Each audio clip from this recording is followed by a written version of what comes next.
The new U.S. missile is ready to destroy everything in its way. On April 3rd, the Lockheed Martin and the U.S. Navy announced the testing of the AGM-158C long-range anti-ship missile. During the test, 4 missiles were launched simultaneously to coordinate with each other on the way to the target. This event is more important than you think because now the United States has a weapon that can sink enemy ships, and those ships will not be able to do anything about it. It's all about completely new control, guidance, and flight systems, which together open up new horizons for naval forces because this missile is capable of destroying an enemy ship in 3 seconds.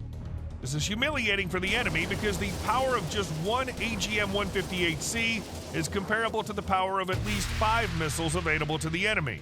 Moreover, it's cheap, but it sinks ships worth several $billions. It can independently find the vulnerabilities of the enemy and hit the engine area or a fragile part of the deck. The LRASM uses a turbofan engine similar to those used on fighter jets, which means it can fly very fast, namely over 800 miles per hour at low altitude, practically merging with the sea surface, making it very difficult to detect.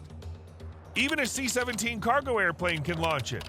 At the same time, it's capable of launching at least 45 such missiles equipped with artificial intelligence and 990-pound warheads in one flight. This is a strategic national mission, that this is a priority of the President of the United States. The LRASM is an advanced anti-ship cruise missile that has far-reaching implications for warfare at sea. Let's take a closer look at the details of its work and find out why it's so powerful. This amazing missile was developed by the world-famous Lockheed Martin company. The basis for the development was the thesis that it's necessary to build high-precision weapons against enemy ships. It was not created from scratch, as there was a project of the AGM-158B projectile before, but it didn't show proper results. Although it was long-range, its accuracy left much to be desired. The LRASM has a slightly shorter range of 250 miles, but this is enough. In addition, the missile is supplied with additional equipment for additional power, or simply put, with a unique radar.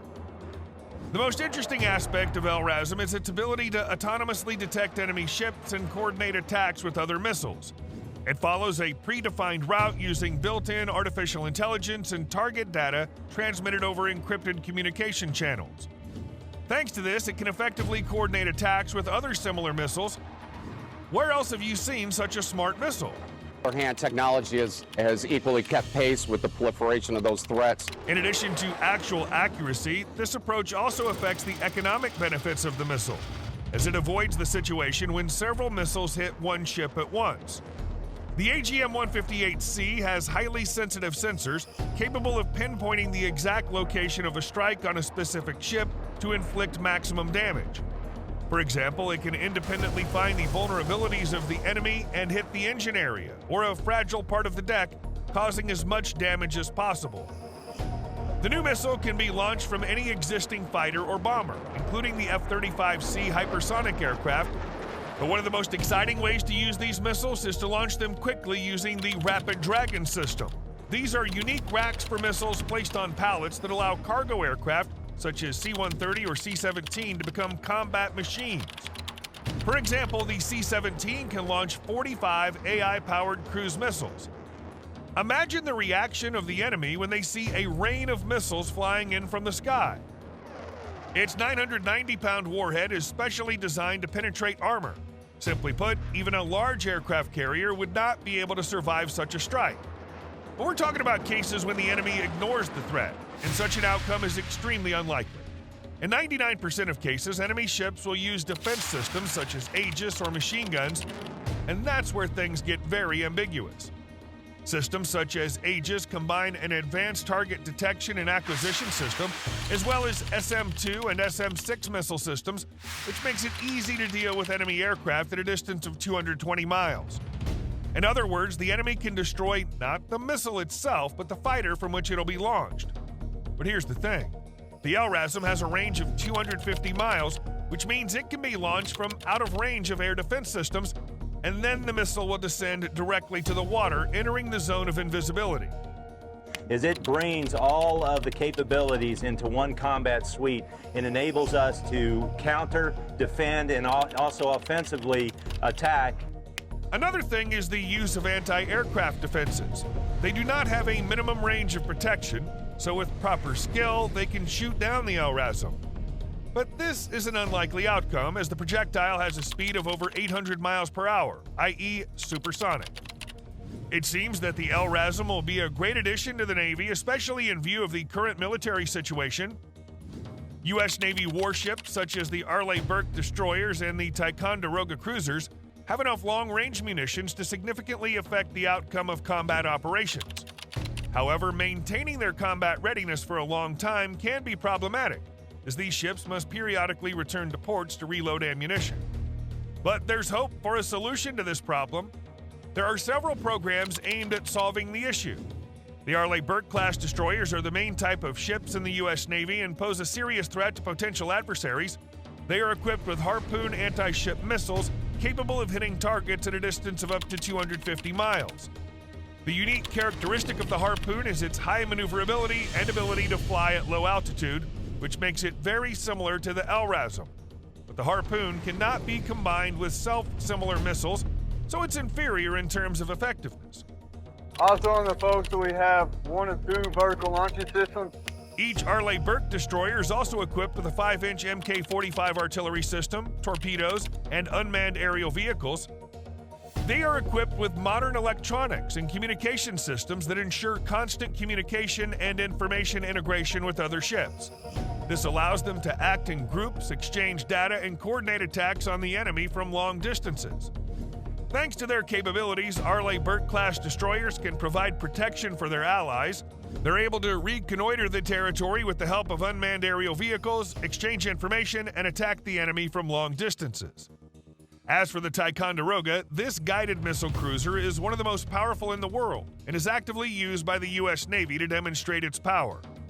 This cruiser has the means to detect and attack submarines, including deep-sea torpedoes. But the most important feature is the ability to strike ground targets using Tomahawk guided missiles, which can hit targets up to 1,000 miles away. These missiles are capable of carrying various types of warheads and even nuclear ones, making them a versatile and dangerous weapon.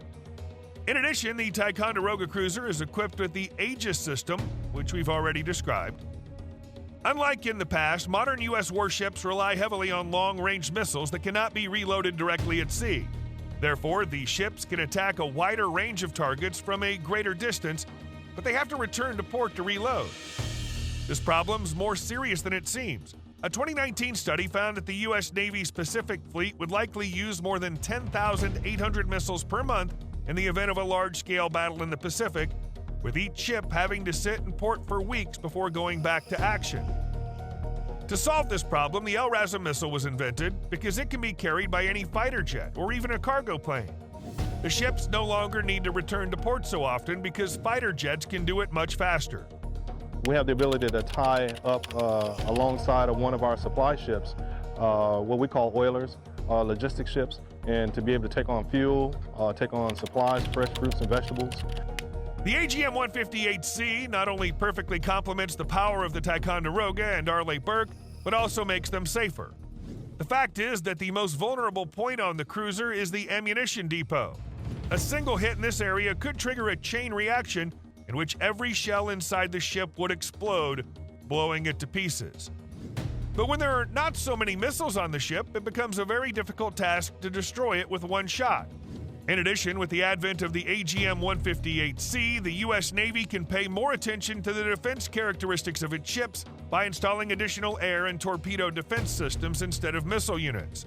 In fact, now the ships have to support the target by using the most powerful radars to detect it, after which the coordinates are transmitted to the AGM-158C brain center via closed communication channels. And then it's a matter of time before the fighter launches a missile. It flies to the target and attacks it with a powerful warhead. We're confident that the decision to create the AGM-158C was perhaps the most important and best solution to strengthen the U.S. position in the current global environment. Tensions between the United States and Russia are reaching a peak as Ukraine launched a secret U.S. missile strike on Russia this week. The attack targeted one of the most important defense positions in Russia. This is why the convenient airbase has become dangerous for Russian planes, and now they'll have to fly longer distances and, accordingly, break down faster. But still, if we're talking about a missile strike, the following questions remain. How was it planned? What kind of missiles were used? How did the U.S. agree to this? Let me explain. In the context of current events, it's very important to recall the concept of the Cold War. It was a global confrontation between the U.S. and the USSR. They didn't fight directly, but they competed in everything. In ideology, in production, in weapons, and even in space exploration. At that time, both sides were actively building up their nuclear arsenals, putting pressure on each other. Both countries trained professional spies and spied on each other. Many people think that this whole affair lasted until the collapse of the USSR, but no, the Cold War is still going on. Only now it's entered a more active phase. Because of the war that began in Ukraine, the United States has the opportunity to strike directly at Russia with its weapons, albeit with the hands of the Ukrainian military, and recent events confirm this. The United States is actively supplying Ukraine with weapons, including anti-tank systems, anti-aircraft systems, artillery systems, and much more. It allows the Ukrainian army to effectively counter Russian forces. In essence, the United States is fighting Russia with someone else's hands by providing Ukrainian soldiers with the means to conduct combat operations. You can say that this is bad, but on the other hand, without the support of the Allies, it would be much more difficult for Ukraine. But in reality, it's a weapon of war designed to destroy an enemy's capacity to fight. At the same time, the United States and the EU imposed tough economic sanctions on Russia, which seriously affected the Russian economy. Russia is in political isolation.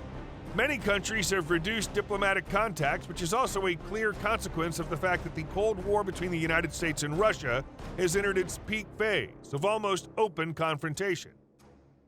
The United States supports Ukraine by providing it with weapons and aid, which effectively makes this conflict an indirect war between the United States and Russia. Recently, secret information sources have disclosed that Ukraine has launched a devastating missile strike on Russian territory with U.S. missiles. A new strike was carried out on a strategically important facility at the base of Russian fighters and bombers in an undisclosed city. This news is still not covered anywhere, but we know the consequences.